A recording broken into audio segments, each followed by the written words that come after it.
Boa noite. Vamos dar continuidade às nossas aulas de história, né?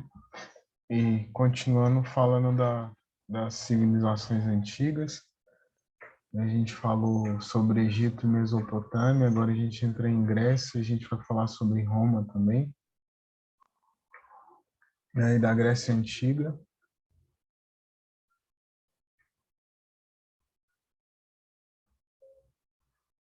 A Grécia Antiga é dividida por períodos, né? E infelizmente não dá para entrar nesses períodos assim, né? Não seria, né, sem exagero, né, bem mais de uma aula para tratar desses períodos. Eles têm questões bem particulares assim, mas aqui é para vocês, né, visualizarem aí, né, quais são os períodos e as datas.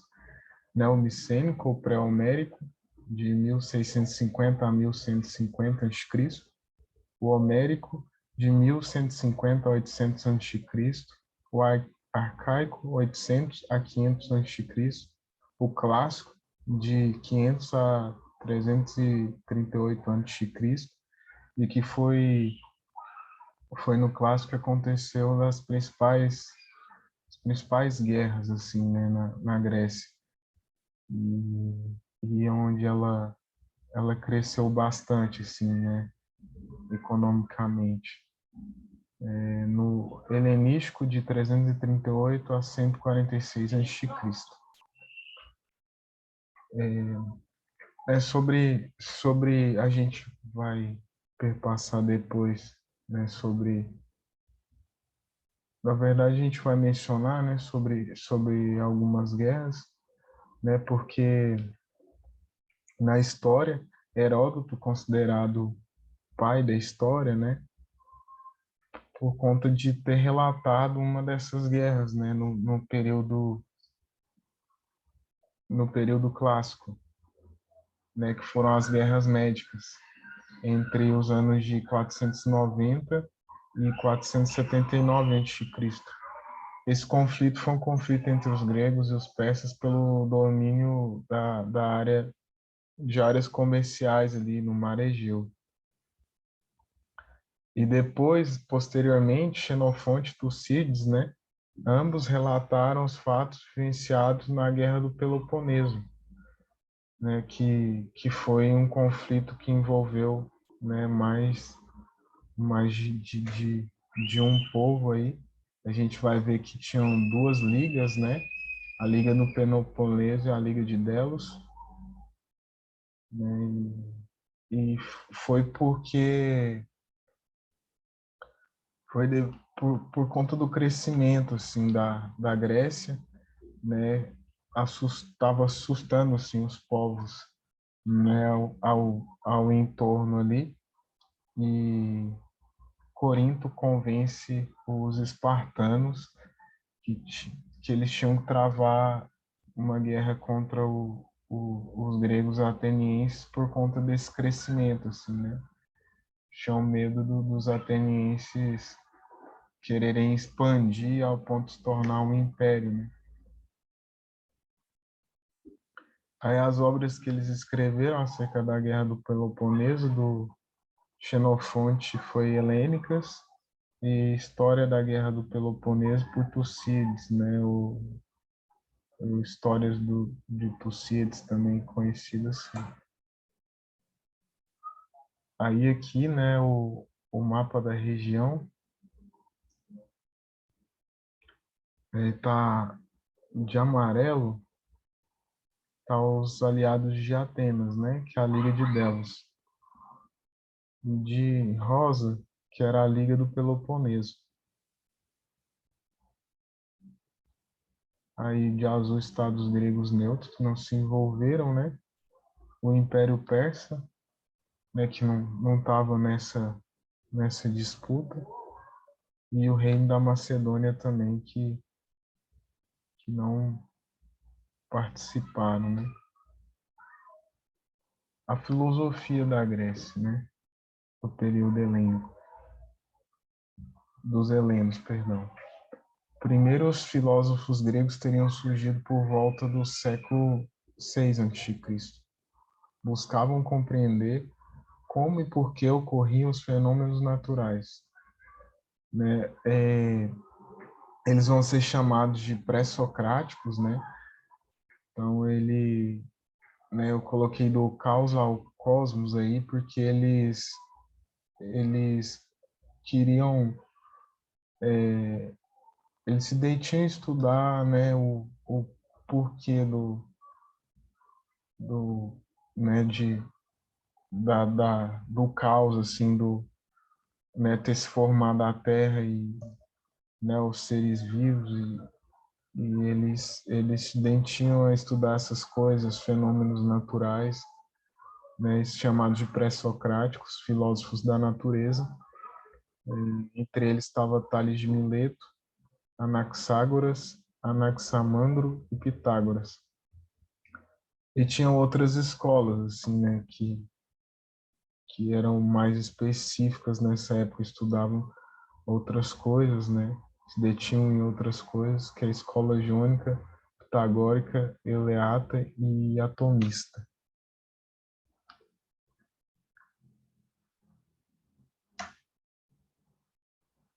Ela de pressa a uma nova forma de conhecimento filosófico, né? Não, na verdade ele tá com outro olhar, assim. Enquanto os pré-socráticos eles estavam preocupados, assim, né, se empenhando em estudar os acontecimentos naturais, né, estudar o início de tudo, assim, né, de como, né, se formou o cosmos. Ele estava preocupado mais em compreender a relação do homem com os outros homens, com a sociedade, né? As questões políticas, né? De como funcionava a polis grega. Por isso, essa diferenciação entre pré-socráticos e, né, o Sócrates, né, ele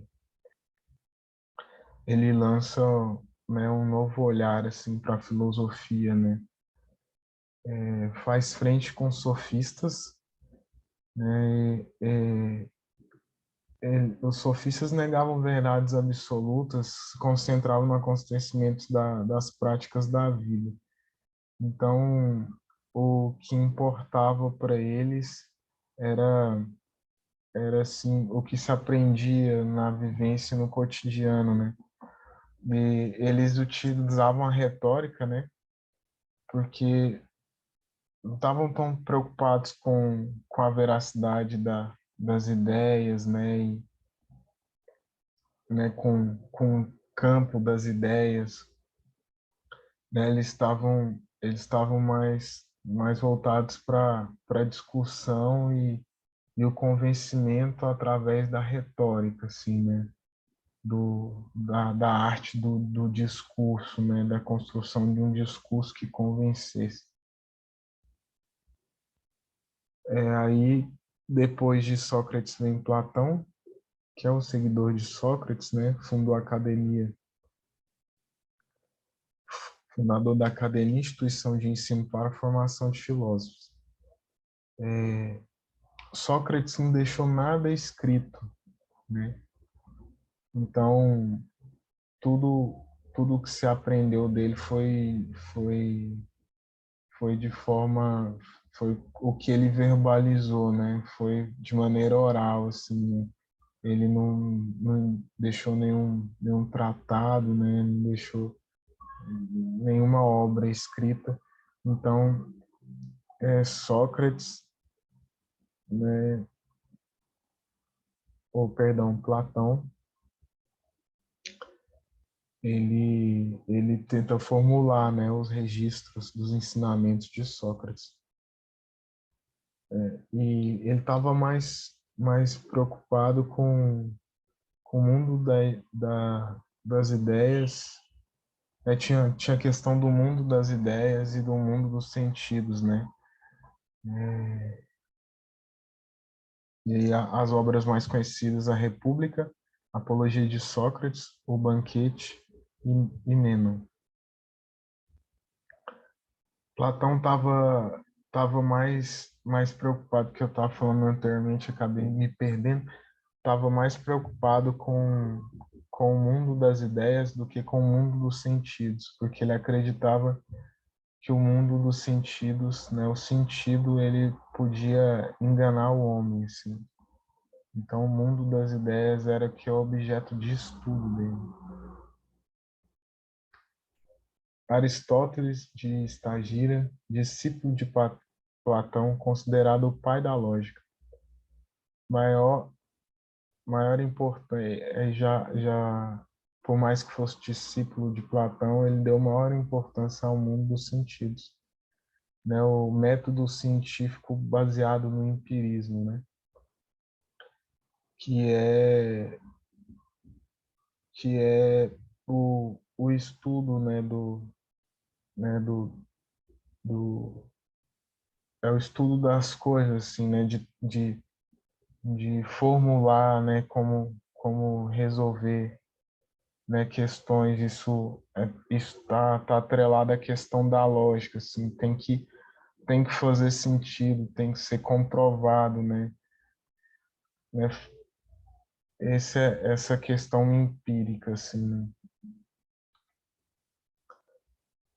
Período helenístico, novas concepções filosóficas, né? O ceticismo, o cinismo, o epicurismo e o estoicismo. Eles estavam mais preocupados em compreender a conquista da felicidade a partir de valores individuais, né? E já é uma outra virada, assim, nessa visão filosófica, né? Totalmente distinto, né, do que a gente tinha visto até aqui. A arte na Grécia, né? O teatro era tragédia e comédia, mais tragédia do que comédia, assim, que era produzido, né? O seu apogeu foi por volta de 550 a.C. em Atenas, mas depois se propagou por toda a região, né? Serviam como forma de entretenimento, mas também eram críticas à sociedade, né? E abordavam vários temas. A democracia, né?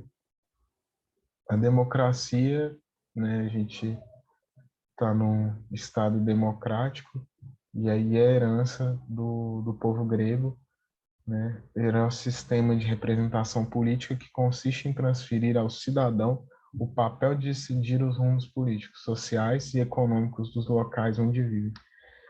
E aí tá a questão. Hoje a democracia, a gente entende que os cidadãos, né, somos é um, é, a gente tem uma visão universalizada, assim, né? Todos nós somos cidadãos, mas aqui tinha restrições, né? O cidadão na na polis grega era algo muito específico, assim, a gente vai ver no próximo slide, né?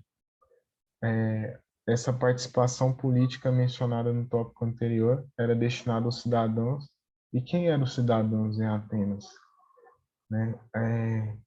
Categoria formada por homens adultos e livres, filhos de mães e pais atenienses. Calcula-se que no século V a.C. havia cerca de 30 mil cidadãos em Atenas. Do mais pobre ferreiro ao mais rico proprietário de terra, todos os cidadãos poderiam participar das atividades políticas. Então, tinha que ser natural da Grécia, né? Não era estrangeiro, podia ser estrangeiro. Não podia ser os metecos, né? Que eram os estrangeiros, não eram considerados cidadãos, nem mesmo os escravos. E aqui vale ressaltar que nem mesmo as mulheres eram consideradas cidadãs. Elas não tinham participação política, né? Então, todo cidadão tinha o direito de participar da política. As mulheres não tinham esse direito, né? Onde elas costumavam ser protagonistas, assim, era na questão religiosa, nos templos de Afrodite, né? E outros, elas atuavam muito, assim, como sacerdotisas, mas na política não era permitido, né? Que elas, que elas se envolvessem. Aí agora a gente vai falar de Roma.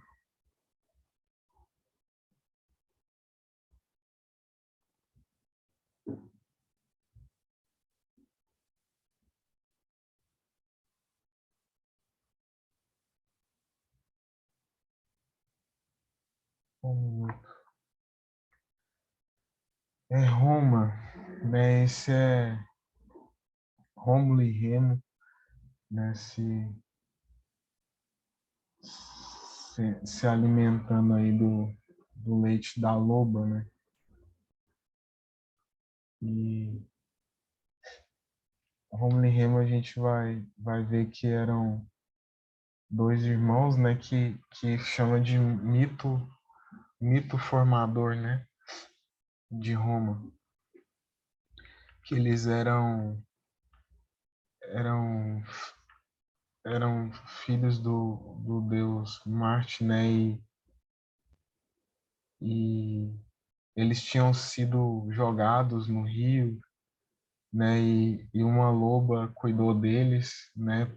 Por muito tempo eles viveram aos cuidados dessa loba, eles retornam a Roma e, e, e antes de acontecer isso tudo já se havia uma profecia de que eles iam reinar, né, sobre o povo.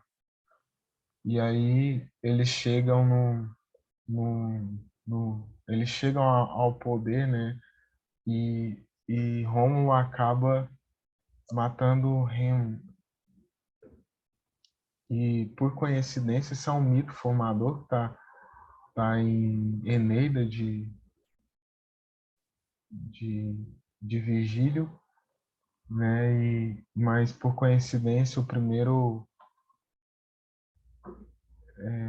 primeiro governante de Roma era chamado Rômulo, né?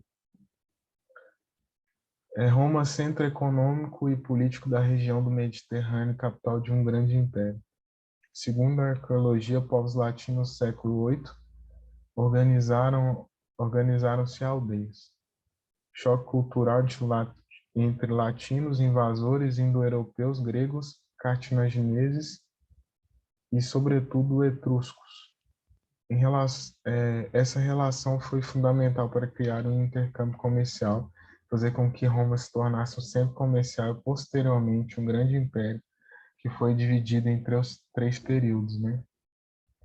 Foi o período da monarquia, república e o império. A monarquia, né, segundo a tradição que eu falei do mito, né, fundador do Rômulo e Remo, né, 7 reis governaram a cidade, 4 de origem latina e 3 de origem etrusca. Os etruscos foram responsáveis majoritariamente pela urbanização de Roma e os canais de drenagem. Né, e aqui a gente passa para a sociedade, né? Como a sociedade, a gente viu como era a formação da sociedade egípcia, né? E tinha uma pirâmide para mostrar, né, que, né, a hierarquia da sociedade egípcia, e também havia uma hierarquia na sociedade romana, né? Então, os patrícios estavam acima nessa pirâmide, né? Eram ricos proprietários de terra e de gado. Durante o início, apenas eles poderiam lutar ou comandar o exército. Formavam a aristocracia de sangue, poder e riqueza transmitidos de pai para filho, né? A questão da hereditariedade. E tinha os plebeus, que era a camada social de pequenos agricultores, artesãos, comerciantes, sem direito à participação política e maior parcela da população, né? Aos plebeus não era permitido casar com, né, se for um casamento com patrícios, né, por conta da questão da hereditariedade, assim, né? Então, não podia se ter uma mancha, uma mácula nesse legado, assim. Então, como se passava de geração para geração, e a maneira de manter isso era proibir, né, que eles se dessem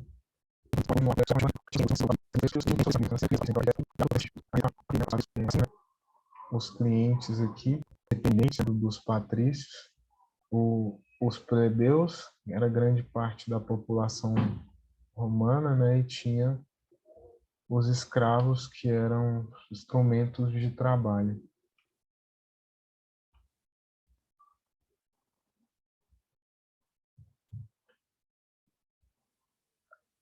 Ah, na época na época da monarquia, eu esqueci de mencionar, haviam escravos, né, população de no império de outras etnias, assim. Então, a Roma foi expandindo o território dela, conquistando outros territórios, né, e aí formou esse império, né, romano. E um dos motivos que o império ruiu, que não persistiu, foi porque ficou tão grande que eles não conseguiram sustentar tanto economicamente como politicamente, assim, não, né, não conseguiram manter a unidade do império, né? Religião em Roma. Eles eram politeístas até a ascensão do cristianismo, né? Ligados ao time da civilização e se assemelhavam com as divindades gregas, com outros nomes, diferentes representações. Tem muita coisa dos romanos que foram apropriados dos gregos, assim, né? Espelhavam muito nos gregos, né? Uma delas foi na questão religiosa, né? Os deuses romanos eram imortais, no entanto, possuíam diversas características humanas relacionadas aos sentimentos, comportamentos e aparências físicas. Entretanto, diferente da mitologia grega, os deuses romanos não tinham contato com os seres humanos, né? E aí, aqui, né, no entretenimento, né, que muito muito se conhece sobre a questão, né, do combate de gladiadores, né, no Coliseu, e, e também se popularizou também depois do filme do Gladiador, que foi inclusive um filme premiado assim com Oscar, que eram espetáculos teatrais assim, né, mas que de fato tinha o combate, né, entre homens e homens contra animais também, né? Era o Circos Máximos, espaço destinado à corrida de brigas e quadrigas com capacidade de acomodar até 150 mil espectadores. Né, o anfiteatro Coliseu, combate de gladiadores com animais, comportava 50 mil pessoas. Os combates de gladiadores eram inicialmente realizados durante cerimônias fúnebres. Com o tempo, perderam esse significado e se tornaram espetáculo de lazer. Né? E também era porque, né, a elite romana, assim, a aristocracia, ela tinha um tempo de ócio muito grande, assim, né? De não ter o que fazer. E para conseguir manter o equilíbrio né, de manter a ordem, na verdade, do, do povo ali, tinha eles, né, tinha esses combates de gladiadores, né, a política do pão e circos, né? Era uma maneira de entreter o povo com a barbárie e que eles esquecessem os conflitos políticos e sociais, né, que haviam na época. É que a formação da... É que eu falei, né, que durante o período monarca a escravidão era pouco usual, né? Já existia um grande comércio de cativos, mas a cidade ainda não era rica o suficiente para fazer parte. A modalidade mais comum, então, era a escravidão por dívidas, né? E também por espólios de guerra, né? Que, que né, quando, quando havia as guerras, né, se capturava prisioneiros, né, e se mantinha esses prisioneiros como escravos, né?